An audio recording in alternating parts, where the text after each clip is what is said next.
Hello friends, welcome back to my channel. मैं हूं शेखर, आ गया हूं एक और नई वीडियो लेकर। तो दोस्तों, आज सैटरडे है, कल को संडे, इसके बाद दोस्तों जो आने वाला संडे है 8 जनवरी को आपकी दोस्तों परीक्षा होने वाली है पटवारी लेखपाल की। उम्मीद करता हूं दोस्तों आप सबकी तैयारी बिल्कुल ज़बरदस्त चल रही होगी। इसमें दोस्तों हम देखने वाले हैं सामान्य हिंदी के 111 महत्वपूर्ण प्रश्नों का दोस्तों इसमें आपका टेस्ट होने वाला है। अंत तक दोस्तों बने रहेगा। किस तरह के दोस्तों प्रश्न पूछे जा सकते हैं सामान्य हिंदी के, इसमें दोस्तों उन्हीं प्रश्नों को लिया गया है जो किसी न किसी परीक्षा में पूछे गए हैं।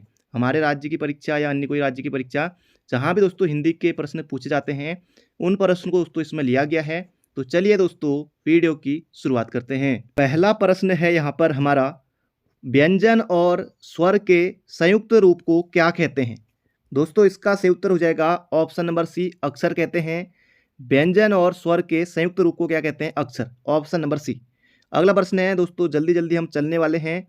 अगला प्रश्न है, निम्नलिखित व्यंजनों में से कौन से व्यंजन का उच्चारण तालु से होता है? दोस्तों हिंदी वर्णमाला का ये वाला चैप्टर भी आपको तैयार करके जाना है। अल्पप्राण किसे कहते हैं, महाप्राण कौन है, अंत्यस्थ व्यंजन, बाकी किनका उच्चारण कहाँ से होता है, तो इसे भी दोस्तों आपको जोर से देख कर जाना है। तो तालु से दोस्तों यहाँ पर पूछा गया है, तो इसका सही उत्तर हो जाए दोस्तों ऑप्शन नंबर सी।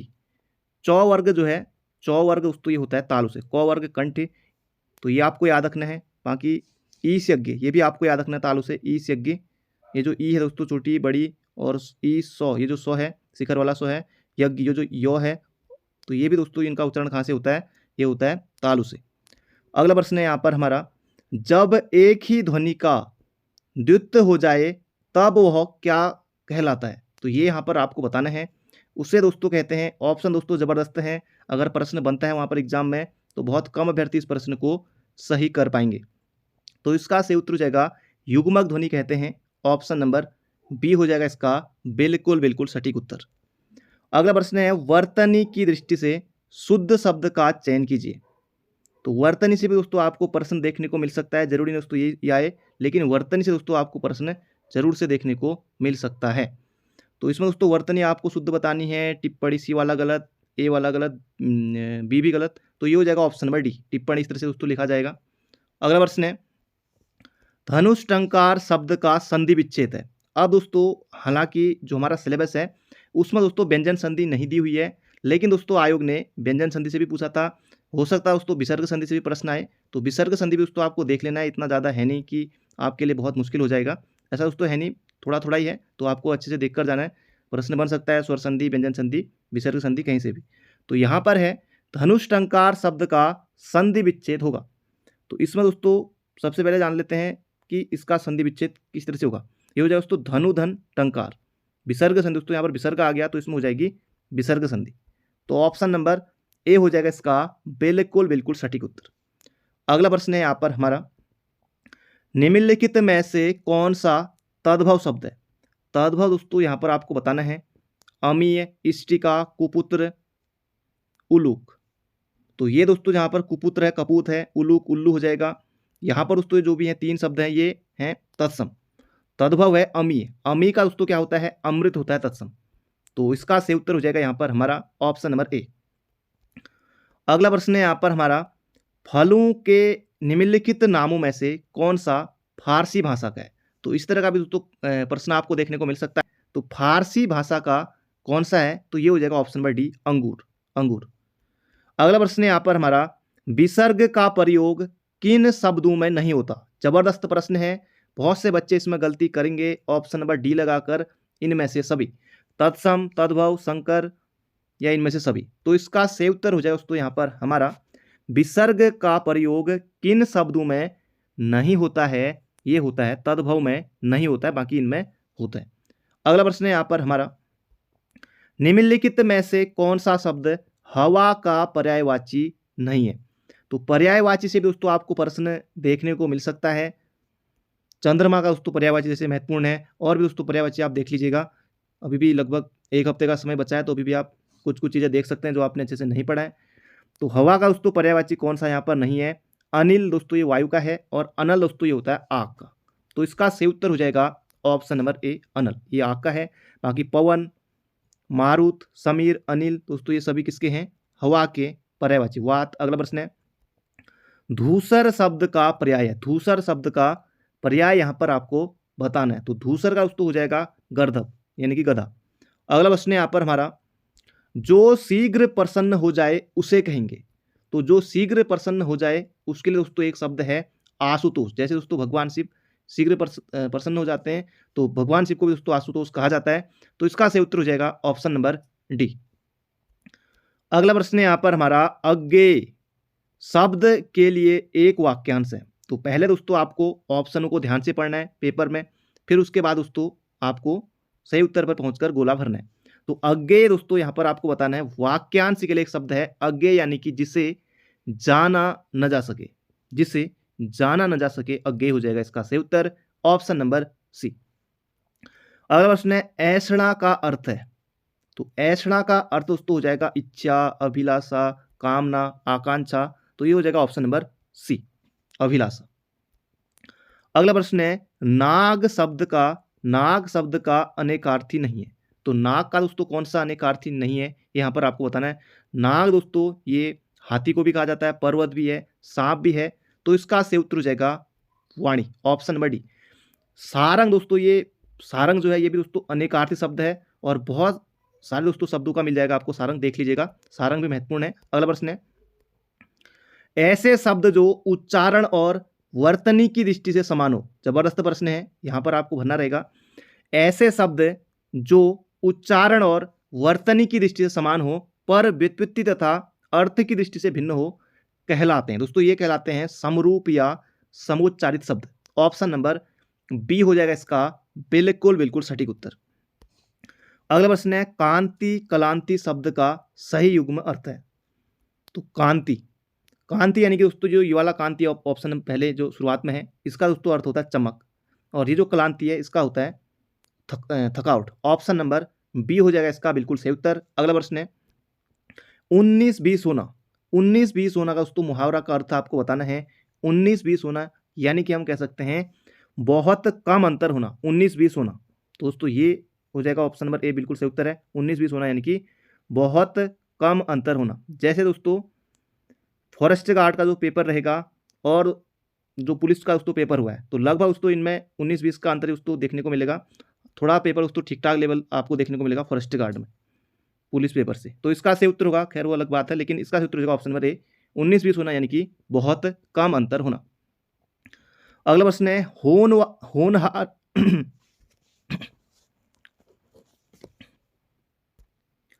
अगला प्रश्न है यहां पर हमारा होनहार बीरवान के होत चिकते पात कहावत का अर्थ है। तो ऑप्शन दोस्तों आपको पहले अच्छे से पढ़ना है और इसका सही उत्तर हो जाएगा यहां पर हमारा बचपन से ही बड़प्पन का संकेत। तो इसका सही उत्तर हो जाएगा ऑप्शन नंबर ए बिल्कुल सही उत्तर है। अगला प्रश्न है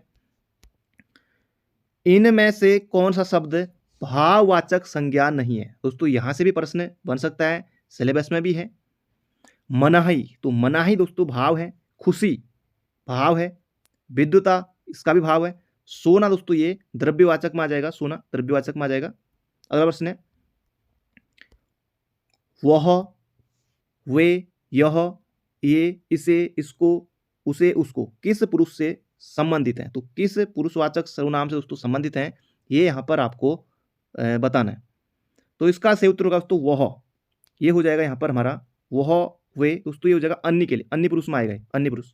ऑप्शन नंबर सी होगा इसका बिल्कुल सटीक उत्तर। अगला प्रश्न है प्रतिवर्ष नदी में बाढ़ आ जाती है, वाक्य में किस प्रकार की संज्ञा है। तो प्रतिवर्ष नदी में बाढ़ आ जाती है, तो बाढ़ आ जाती है दोस्तों नदी में, नदी दोस्तों नदी में, नदी दोस्तों क्या हो जाएगा, नदी हो जाएगा जाति। तो ऑप्शन नंबर बी हो जाएगा इसका सही उत्तर, प्रतिवर्ष नदी में बाढ़ आ जाती है।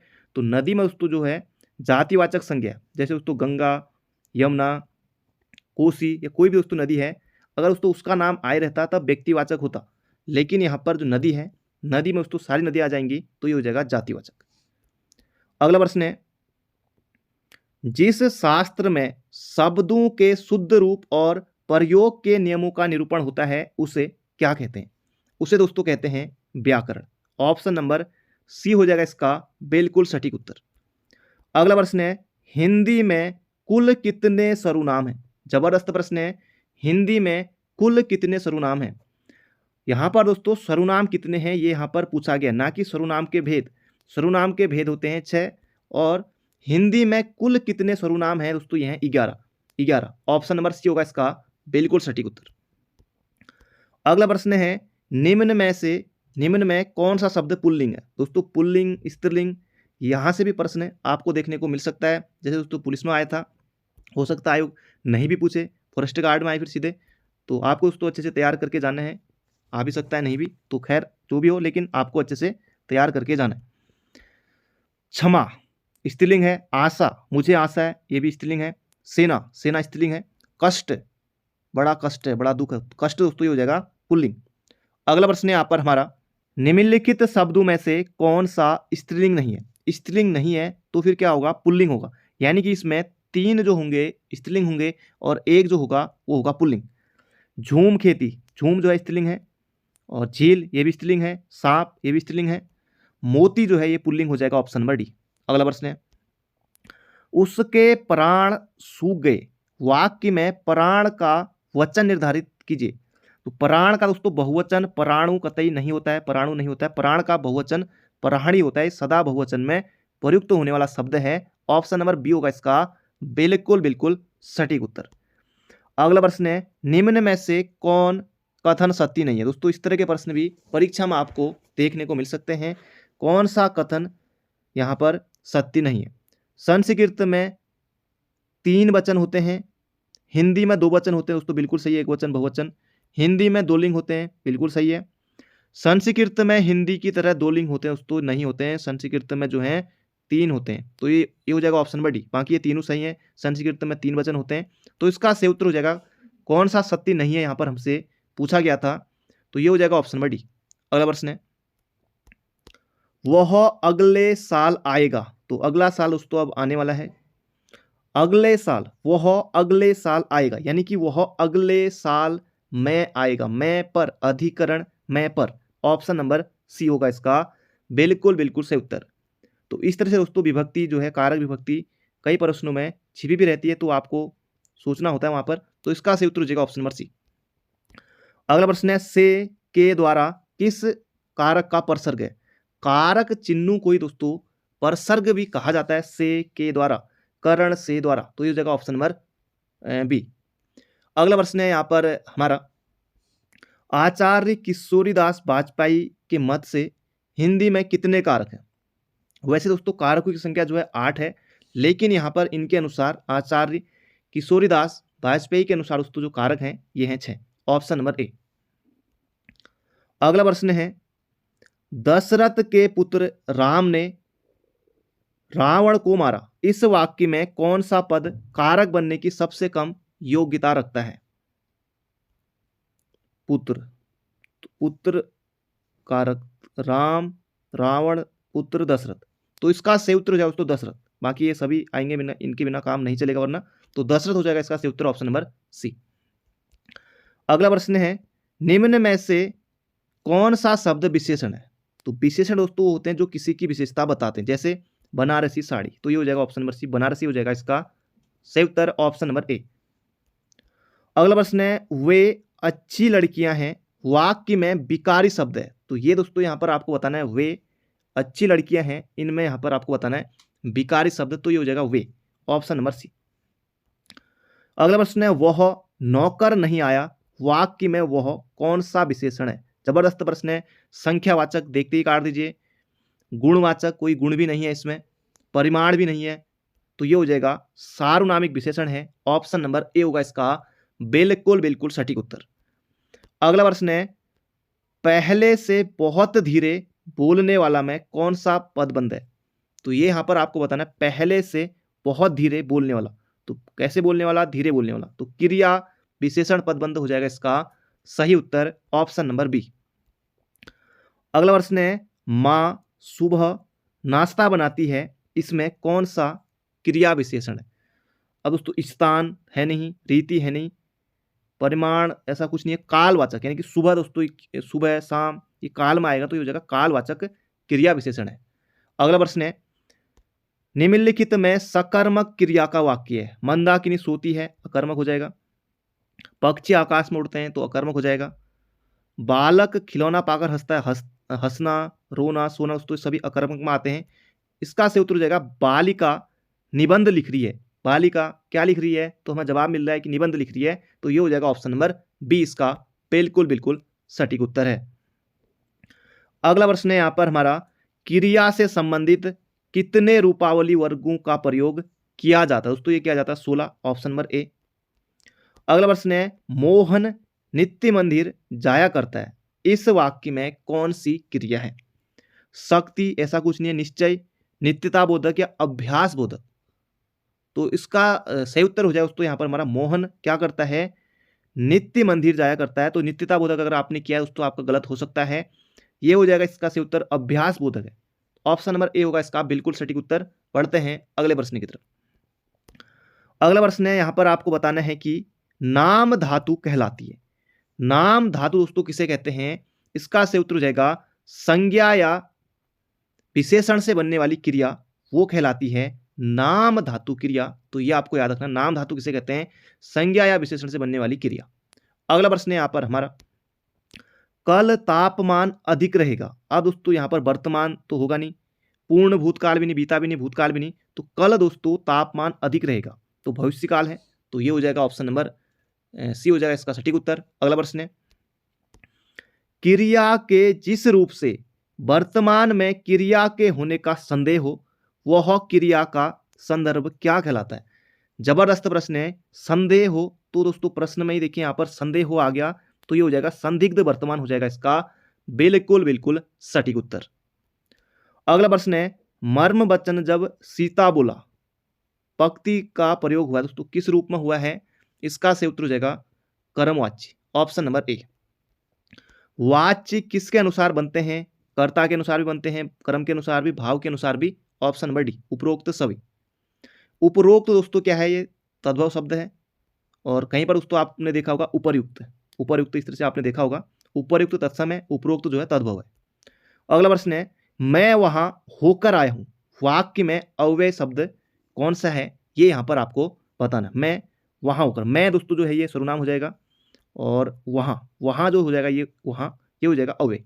अगला प्रश्न है यहाँ पर हमारा, इनमें किन शब्दों की गणना अव्यय के अंतर्गत नहीं की जाती। जबरदस्त प्रश्न है।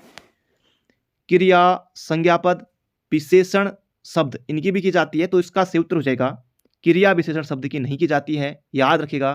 तो इसका सही उत्तर हो जाएगा ऑप्शन नंबर ए।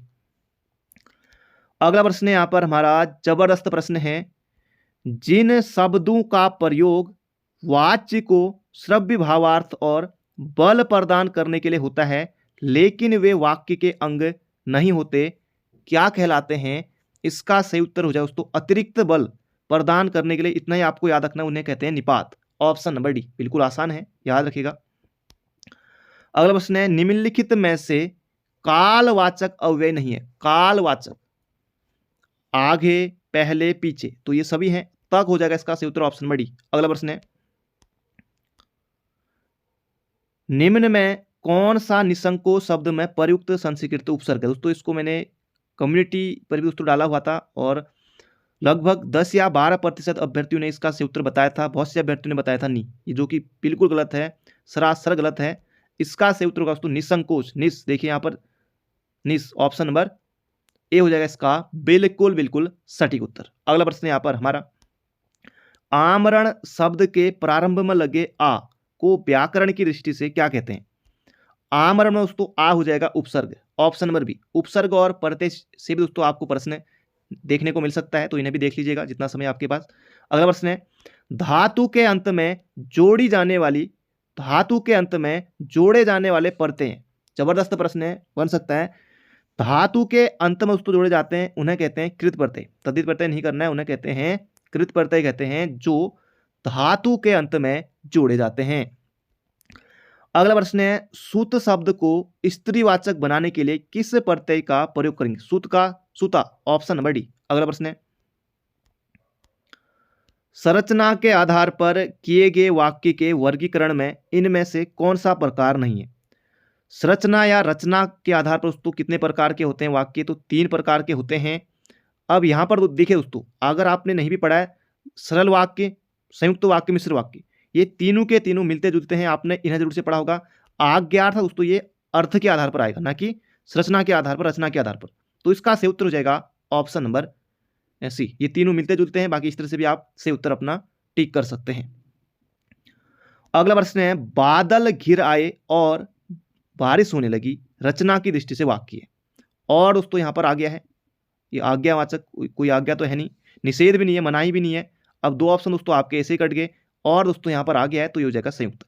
तो बिल्कुल आसान है, आपको दोस्तों कैसे भी करके सही उत्तर पर पहुंचना होता है एग्जाम में भी। अगला प्रश्न है, साधारण वाक्य के अंत में किस विराम चिन्ह का प्रयोग होता है? साधारण वाक्य, अगर दोस्तों कोई वाक्य है उसके अंत में, दोस्तों अंत में आपने कभी भी प्रश्नवाचक चिन्ह नहीं देखा होगा। वैसे दोस्तों साधारण वाक्य, वैसे प्रश्नवाचक होता है जब वहां पर प्रश्नवाचक वाक्य हो, तब दोस्तों होगा प्रश्नवाचक। लेकिन यहां पर है कि साधारण वाक्य के अंत में तो प्रश्न चिन्ह दोस्तों वहां पर नहीं आएगा, ना ही विस्मयादि आएगा, ना ही अल्प आएगा।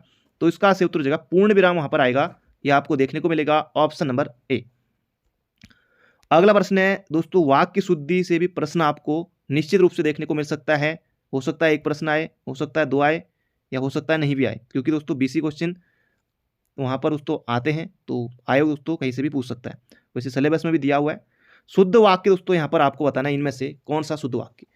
अनेक निरपराध दंड के भागी हो, तो निरपराध भी दंड भी गलत हो जाएगा। इसके एकमात्र दो कारण, ये गलत है। तूफान आने का संदेह है, ये भी गलत है।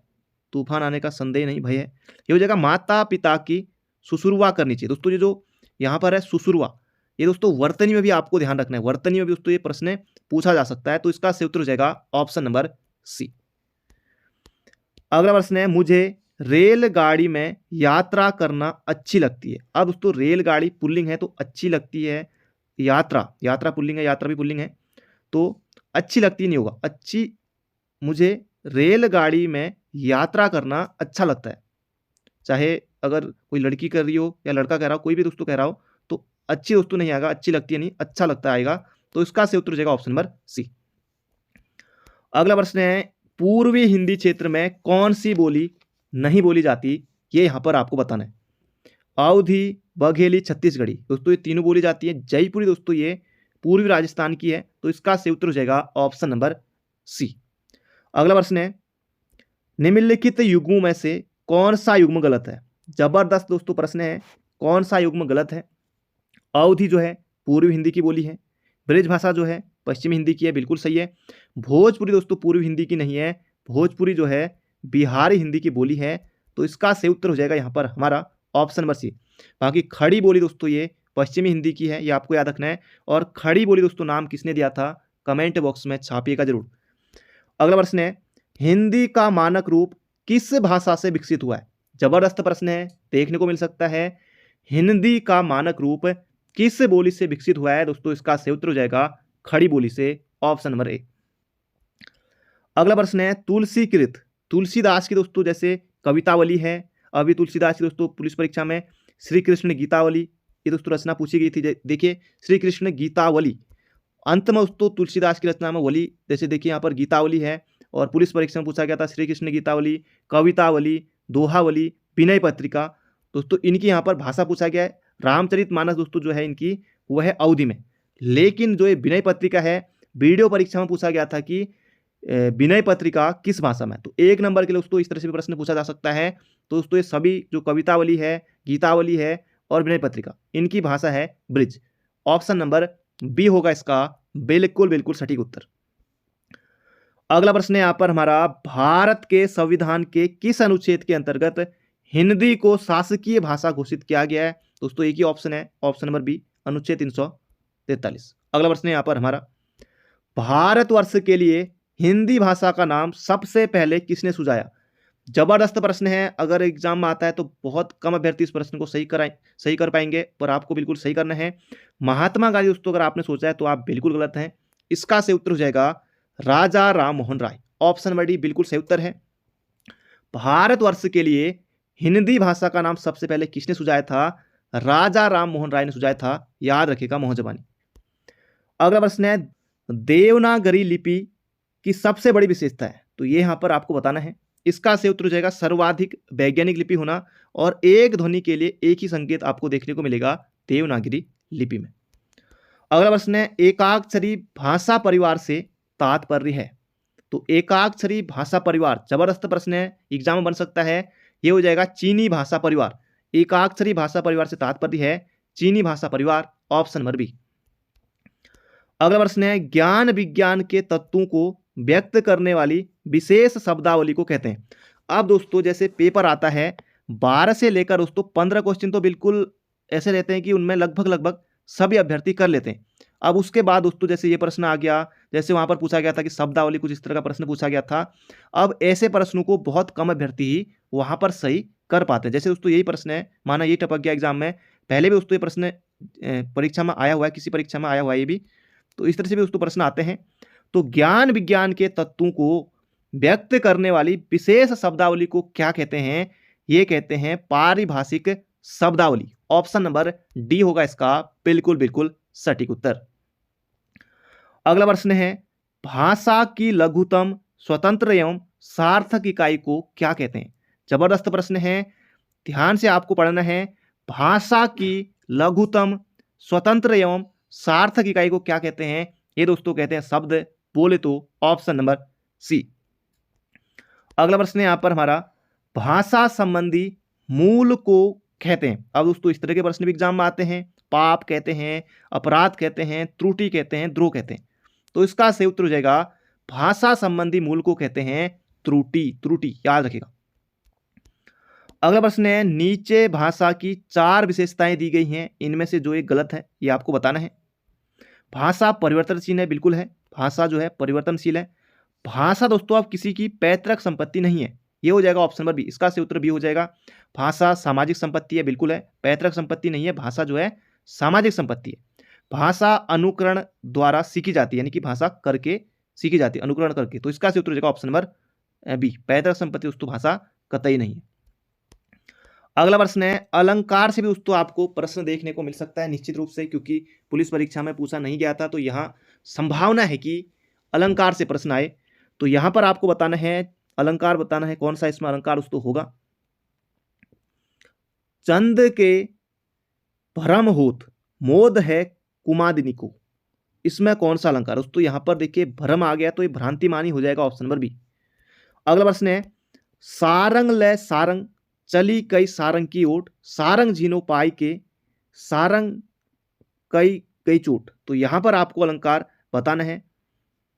बहुत से अभ्यर्थियों के मन में आ रहा होगा 100 है तो अनुप्रास यहां पर होना चाहिए था, लेकिन अनुप्रास यहां पर दोस्तों अनुप्रास का ऑप्शन ही नहीं है। इसमें दोस्तों कौन सा अलंकार है? ये हो जाएगा ऑप्शन नंबर हमारा सी, यमक अलंकार है, तो याद रखिएगा ऑप्शन नंबर सी। अगला प्रश्न है, निम्नलिखित में से कौन सा सादृश्य मूलक अलंकार नहीं है? उपमा, रूपक, उत्प्रेक्षा या विशेषयोक्ति। तो इस तरह का भी दोस्तों प्रश्न आपको देखने को मिल सकता है। इसका सही उत्तर हो जाएगा विशेषयोक्ति, ऑप्शन नंबर सी। अगला प्रश्न है, रीझी रीझी रहसी रहसी हंसी हंसी उठे, 100 भरी आंसू भरी कहत दई दई। तो यहां पर दोस्तों र दोस्तों एक ही वर्ण की यहां पर बार बार आवृत्ति हो रही है, तो अनुप्रास इसका सही उत्तर हो जाएगा ऑप्शन नंबर ए। अगला प्रश्न है, हिंदी साहित्य की भूमिका के लेखक कौन है? रामविलास शर्मा, दोस्तों इनको पहला व्यास सम्मान दिया गया था, हमारे फिलहाल सिलेबस में नहीं है। राम कुमार वर्मा, ये भी नहीं है। रामचंद्र शुक्ल, दोस्तों ये सिलेबस में नहीं है, लेकिन इनसे प्रश्न बनने की संभावना रहती है। तो इसका सही उत्तर हो जाएगा, हिंदी साहित्य की भूमिका के लेखक कौन है? ये हैं हजारी प्रसाद द्विवेदी। बोले तो ऑप्शन नंबर सी होगा इसका बिल्कुल सटीक उत्तर।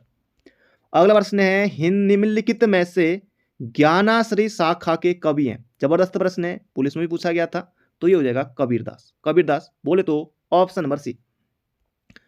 अगला प्रश्न है, कबीर ने समाज सुधार के अंतर्गत किसका उपदेश नहीं दिया? मूर्ति पूजा का विरोध, जाति प्रथा का खंडन, स्त्री पुरुष की समानता, या फिर हिंदू मुस्लिम पाखंड का खंडन। तो इसका सही उत्तर हो जाएगा, यहाँ पर हमारा बहुत से अभ्यर्थियों ने ऑप्शन नंबर डी किया होगा, तो इसका सही उत्तर दोस्तों हो जाएगा स्त्री पुरुष की समानता। बोले तो ऑप्शन नंबर सी। अगला प्रश्न है, निम्नलिखित में से कौन सी पुस्तक प्रेमचंद्र द्वारा लिखित नहीं है? कर्मभूमि है, रंगभूमि है, कायाकल्प है, धुरु सामिनी। दोस्तों ये है जयशंकर प्रसाद का नाटक है धुरु सामिनी। तो इसका सही उत्तर हो जाएगा ऑप्शन नंबर डी। अगला प्रश्न है, होरी किस उपन्यास का पात्र है? दोस्तों प्रश्न आ सकता है और ये बहुत ही दोस्तों खास उपन्यास है मुंशी प्रेमचंद्र का। इसका नाम है गोदान। बाकी कर्म भूमि, गबन, रंगभूमि, निर्मला, सेवा सदन, ये दोस्तों सभी जो है इनके उपन्यास है मुंशी प्रेमचंद्र के। इसका सही उत्तर हो जाएगा गोदान। अगला प्रश्न है, हिंदी आकृति की दृष्टि से निम्नलिखित में से किस प्रकार की भाषा है? दोस्तों ये है श्लिष्ट योगात्मक। ऑप्शन नंबर सी हो जाएगा इसका बिल्कुल सटीक उत्तर। अगला प्रश्न है, तुलसीदास की भक्ति भावना किस प्रकार की थी? थोड़ा दोस्तों हट के जो प्रश्न आएगा तो दोस्तों इसी तरह से प्रश्न आ सकता है। अब देखिए ऑप्शन, सखा भाव, घृणा भाव तो होगा नहीं, प्रेम भाव या फिर दासी भाव। तो इसका सही उत्तर हो जाएगा दासी भाव, ऑप्शन नंबर ए। अगला प्रश्न है, प्रगतिशील लेखक संघ का पहला अधिवेशन किस वर्ष में हुआ था? दोस्तों जबरदस्त प्रश्न है, 1936 में हुआ था, याद रखिएगा। प्रगतिशील लेखक संघ का पहला अधिवेशन हुआ था 1936 में। अगला प्रश्न है, जबरदस्त प्रश्न है, सन 1973 में साहित्य अकादमी पुरस्कार आलोक पर्व, दोस्तों आलोक पर्व के लिए दिया गया। किसे दोस्तों दिया गया? देखिए भीष्म साहनी ऑप्शन में नहीं है, भवानी प्रसाद, सॉरी ये दोस्तों हमारे सिलेबस में नहीं है, ऑप्शन में तो है। शिवमंगल सिंह सुमन, दोस्तों ये तीनों हमारे जो हैं सिलेबस में नहीं है। दोस्तों इसी तरह का प्रश्न पुलिस परीक्षा में पूछा गया था और मैंने आपको बताया था कि जो हमारे सिलेबस में नहीं होंगे उन्हें आप हटा देंगे। और सीधे दोस्तों इसी तरह का प्रश्न आया भी था और कुछ अभ्यर्थियों का कमेंट भी आया था कि हमने वही तरीका किया। तो इसका सही उत्तर होगा दोस्तों option number A, Hazari Prasad Dwivedi, option number A. Alok Parv इनकी रचना है और 1973 में इनको दिया गया था साहित्य अकादमी पुरस्कार। तो ये आपको याद रखना है। अगला प्रश्न है, कौन सी रचना तुलसीदास की नहीं है? गीतावली है, दोहावली है, रामचरितमानस है, रामलला नहचु है, श्री कृष्ण गीतावली है, यामा दोस्तों है महादेवी वर्मा की। यामा रचना ये है महादेवी वर्मा की। अगला प्रश्न है यहाँ पर हमारा, मतवाला पत्रिका के स्थायी स्तंभ में चाबुक में निराला जी की रचना किस नाम से लिखते थे? तो किस नाम से दोस्तों लिखते थे? ये हो जाएगा सूर्यकांत, दोस्तों नहीं करना है, सूर्यकांत नहीं, रमता जोगी भी नहीं, ये हो जाएगा गरगज सिंह वर्मा, ऑप्शन नंबर ए। फॉरेस्ट गार्ड परीक्षा में दोस्तों पूछा गया था कि मतवाला पत्रिका किसकी है, इस तरह से कुछ प्रश्न बना था दोस्तों, यह है निराला की। तो ये भी आपको याद रखना है, मतवाला पत्रिका। और साथ ही समन्वय पत्रिका, ये भी दोस्तों किसका है? सूर्यकांत त्रिपाठी निराला की है। और महाप्राण दोस्तों इनको कहा जाता है सूर्यकांत त्रिपाठी निराला को, ये भी आपको याद रखना है, ये हो जाएगा गरगज सिंह वर्मा। थोड़ा हटकर दोस्तों प्रश्न बनेगा तो ऐसे ही बनेगा। अगला प्रश्न है यहाँ पर हमारा, कार्यालय आदेश में अधिकारी का हस्ताक्षर किस स्थान पर आएगा? दोस्तों कार्यालय आदेश में अधिकारी का हस्ताक्षर आएगा यहाँ पर दोस्तों, आपने देखा होगा नीचे, ये हो जाएगा नीचे, सॉरी ये तो बायां और हो गया, BD। जैसे दोस्तों रीजनिंग में होता है ना BD, जैसे हम रीजनिंग में करते हैं BD, ये हो जाएगा बायां, ये हो जाएगा दायां। तो यहाँ पर दोस्तों होता है, आपने देखा होगा, थोड़ा मैंने इस गलत कोने में बना दिया था, यहाँ पर दोस्तों होता है नीचे दाईं ओर। ऑप्शन नंबर ए हो जाएगा इसका बिल्कुल सटीक उत्तर। अगला प्रश्न है, कौन सा कथन असत्य है? तो यहां पर दोस्तों आपको बताना है कौन सा कथन जो है असत्य है। अर्धशासकीय पत्र मित्रतापूर्ण भाषा में लिखा जाता है, बिल्कुल सही बात है। संबोधन के लिए पिर्री महोदय, पिर्री सका, बिल्कुल है। और यहां पर है स्वनिर्देश के लिए आपका सद्भावी सिंसियरली लिखा जाता है, ये भी सही है। इसका सही उत्तर हो जाएगा, इसमें भेजने वाला हस्ताक्षर करके पद का उल्लेख नहीं करता है, करता है लिखा है यहाँ पर, ऑप्शन नंबर डी होगा इसका बिल्कुल सही उत्तर। अगला प्रश्न है, निम्नलिखित में से कौन सी पत्र की विशेषता नहीं? दोस्तों पत्र में प्रेषक होता है, क्रमबद्धता होनी चाहिए, संक्षिप्तता होनी चाहिए, अग्रज यानी कि अनुज और अग्रज यानी कि बड़ा, तो ये बड़ा भाई यानी कि दोस्तों अग्रज नहीं होगा। अगला प्रश्न है, कौन सा कथन असत्य है? जबरदस्त दोस्तों प्रश्न है, ये हमने देख लिया। अगला प्रश्न है थोड़ा दोस्तों अलग है, अर्धशासकीय पत्र मित्रतापूर्ण भाषा में लिखा जाता है, बिल्कुल सही है। संबोधन के लिए पिर्रिश्री लिख सकते हैं, बिल्कुल सही है। स्वनिर्देश के लिए भौदी लिखा जाता है, ये भी सही है। जहां पर प्राप्तकर्ता का पूरा नाम लिखा जाता है उसके ऊपर सेवा में लिखा जाता है, दोस्तों इसका सही उत्तर हो जाएगा ऑप्शन नंबर डी। अगला प्रश्न है, निम्नलिखित में से किसका प्रयोग सरकारी स्तर पर अधिकतर भारतीय गजटों में प्रकाशित सरकारी नियम, आदेश, अधिकार और नियुक्तियों की सूचना के प्रसंग में होता है? ज्ञापन, कार्यालय आदेश, परिपत्र या फिर अधिसूचना? तो इसका सही उत्तर हो जाएगा अधिसूचना, ऑप्शन नंबर बी। अगला प्रश्न है, निम्न में से कौन सा भूतकाल का भेद नहीं है? दोस्तों काल से भी प्रश्न आपको देखने को मिल सकता है। भूतकाल का कौन सा भेद नहीं है? भूतकाल के दोस्तों 6 भेद होते हैं। अपूर्ण भूतकाल होता है, पूर्ण भूतकाल होता है, सामान्य होता है, लेकिन दोस्तों संभाव्य होता है, संभाव्य भविष्यकाल। दोस्तों संभाव्य यहाँ पर भूतकाल नहीं होता। ऑप्शन नंबर ए होगा इसका सही उत्तर। अगला प्रश्न है, निम्नलिखित में से परिमाण बोधक विशेषण है। परिमाण बोधक, भूखे लोग, सूनी धरती, सूखे पेड़, कम आमदनी। दोस्तों इसका सही उत्तर हो जाएगा परिमाण बोधक विशेषण कम आमदनी। Option number D. अगला प्रश्न है, छत से ईंट गिरी, बिल्ली छत से कूद पड़ी। तो इस तरह के दोस्तों कई बार आते हैं। तो छत से दोस्तों ईंट गिरी तो दोस्तों वहां से अलग होगी, तो अलगाव ये हो जाएगा, अपादान कारक है। ऑप्शन नंबर ए। अगला प्रश्न है, निम्नलिखित में से उस विकल्प का चयन कीजिए जो समूहवाचक संज्ञा का सही विकल्प। दोस्तों भीड़, दूध द्रव्यवाचक हो जाएगा, मीठा, फल मीठा, भाव हो जाएगा। तो ये हो जाएगा यहाँ पर हमारा ऑप्शन नंबर। पर्व दोस्तों पुल्लिंग में होते हैं, ये भी आपको याद रखना है, प्रश्न बनाता पुलिस में। ये हो जाएगा भीड़। भीड़ जो है यहाँ पर, भीड़ दोस्तों स्त्रीलिंग भी है और साथ ही यहाँ पर समूहवाचक संज्ञा भी है। अगला प्रश्न है, काटो तो खून नहीं, लोकोक्ति का अर्थ है। काटो तो खून नहीं, इसका सही उत्तर हो जाएगा भय के कारण स्तब्ध हो जाना। ऑप्शन नंबर सी, काटो तो खून नहीं यानी कि भय के कारण स्तब्ध हो जाना। अगला प्रश्न है, खेत रहना मुहावरे का अर्थ है। खेत रहना, शत्रु से मुकाबला करना, इज्जत बच जाना, वीर गति को प्राप्त हो जाना, या फिर संपत्ति का बच्चा रह जाना। तो इसका सही उत्तर हो जाएगा खेत रहना यानी कि वीर गति को प्राप्त हो जाना। Option number C. अगला प्रश्न है यहाँ पर हमारा, इनमें से गुस्से का समानार्थी नहीं है। तो गुस्सा यानी कि दोस्तों रोष, क्रोध, अमर्ष, अपकर्ष दोस्तों उत्कर्ष का विलोम है। ये हो जाएगा ऑप्शन नंबर सी। अगला प्रश्न है, किसी के प्रति उदारता एवं कृपा पूर्वक किया जाने वाला व्यवहार। विग्रह दोस्तों नहीं कहेंगे, अवग्रह भी नहीं होगा, निग्रह भी नहीं होगा, ये हो जाएगा अनुग्रह। Option number D. अगला प्रश्न है, यमुना का पर्यायवाची नहीं है। यमुना को दोस्तों सूर्यजा कहा जाता है, अर्कजा कहा जाता है, रविजा कहा जाता है, तनुजा दोस्तों कहा जाता है पुत्री को। अगला प्रश्न यहाँ पर हमारा, बादल का पर्यायवाची नहीं है। जीमूत, जीभूत है दोस्तों, ये है। अभ्र है, बहुत ज्यादा महत्वपूर्ण है। अभ्र किसका पर्यायवाची है? एक नंबर के लिए बन सकता है, बहुत ज्यादा महत्वपूर्ण है। वारिद, अगर दोस्तों दो लग जाए तो बादल का, धी लग जाए तो समुद्र का, जो लगा हो तो जलज कमल का। तो ये आपको याद रखना कि बादल का दोस्तों कौन सा नहीं होगा, मरकट। मरकट यानी कि बानर, बंदर। अगला प्रश्न है यहाँ पर हमारा, निम्नलिखित में से कौन सा सही विलोम युग्म नहीं है? सम का दोस्तों विषम होता है, बिल्कुल है। समर्थक, समर्थक और विरोधी, बिल्कुल है। समर्थक भी होते हैं और विरोधी भी होते हैं। समष्टि व्यष्टि, सदाचार दुराचारी। अब दोस्तों यहाँ पर सदाचार दुराचारी, दुराचारी दोस्तों नहीं होना चाहिए था। देखिए यहाँ पर सदाचार है दोस्तों, दुराचार होना चाहिए था। अगर यहाँ पर सदाचारी होता तो यहाँ पर दुराचारी सही था। तो इसका सही उत्तर हो जाएगा ऑप्शन नंबर ए। अगला प्रश्न है, उद्यम का विलोम शब्द क्या होगा? उद्यम और आलस्य, बिल्कुल आसान है। अगला प्रश्न है, ढीठ शब्द का तत्सम क्या होगा दोस्तों? ये हो जाएगा दृष्ट होगा, दृष्ट। Option number D. अगला प्रश्न है, रिपोताज किस भाषा का शब्द है? जबरदस्त प्रश्न है, बिल्कुल छपने वाला प्रश्न है। फ्रांसीसी भाषा का। दोस्तों एक फ्रांसीसी और फारसी दोनों में अंतर है, ध्यान से वहां पर आपको करना है। रिपोताज किस भाषा का शब्द है? तो ये हो जाएगा फ्रांसीसी भाषा का है, याद रखेगा मोहजबानी। चटिका का तद्भव क्या होगा? चक्र, चींटी, चटक, चिड़िया। अब इसका सही उत्तर दोस्तों हो जाएगा, बहुत से अभ्यर्थियों ने सोचा भी नहीं होगा कि चटिका का हो जाएगा चिड़िया, जिन्होंने अच्छे से नहीं पढ़ा है। बाकी जिन्होंने पढ़ा है उनके लिए बिल्कुल आसान होगा। तो इसका सही उत्तर हो जाएगा ऑप्शन बी, चटिका यानी कि चिड़िया। चटक नहीं करना है, चींटी नहीं करना है। बहुत से अभ्यर्थियों का ध्यान चींटी पर गया होगा, लेकिन नहीं, चिड़िया का दोस्तों होता है चटिका यानी कि चिड़िया। अगला प्रश्न यहाँ पर हमारा, वकील किस भाषा का शब्द है? तो वकील दोस्तों प्रश्न बन सकता है, अरबी भाषा का शब्द है, याद रखेगा।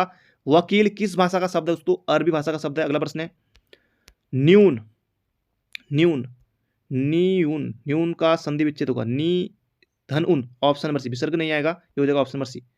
शयन, अयादि संधि, शयन। ऑप्शन नंबर ए, अयादि। वर्तनी की दृष्टि से अशुद्ध है। भगवान, मूल्यवान, विराट। तो विराट में हलंत रहेगा, बिल्कुल ठीक ही है। शोषक दोस्तों गलत है, शोषक इस तरह से होगा, शोषक, शोषक इस तरह से होगा, ये हो जाएगा ऑप्शन नंबर बी।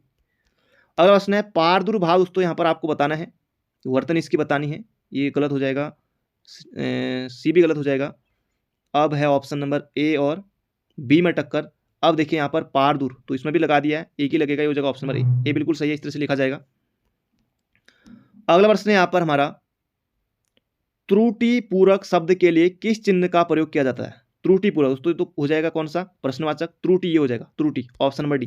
ध्यान से देखिए इसको, ये हो जाएगा ऑप्शन नंबर डी।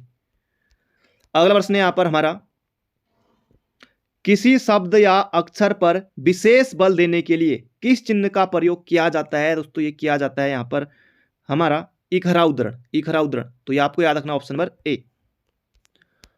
स्वर रहित र का प्रयोग हुआ है, तो किसमें दोस्तों नहीं हुआ है, यहां पर आपको बताना है, स्वर रहित हो जाएगा पुनर्निर्माण में, ऑप्शन नंबर बी। अगला प्रश्न है, निम्नलिखित में से किसे हिंदी की मानक वर्णमाला में स्थान नहीं दिया गया इनमें से? ये दोस्तों है, ये आपने देखा होगा लर, क्र ये भी है, अंगो ये भी है, डॉ ये भी है, ये श्री दोस्तों, इसका से उत्तर हो जाएगा ऑप्शन नंबर सी। अगला प्रश्न है, निम्नलिखित में से अर्ध स्वर कौन सा है? प, ग्यो, यो, छ। दोस्तों ये हमारा आखिरी प्रश्न है और इसका सही उत्तर आपको बताना है कमेंट बॉक्स में। दोस्तों ये थे आज के हमारे महत्वपूर्ण प्रश्न, मिलते हैं बहुत जल्दी एक नई वीडियो में। Thank you friend, thank you so much, अपना ध्यान रखिए, स्वस्थ रहिए, मस्त रहिए।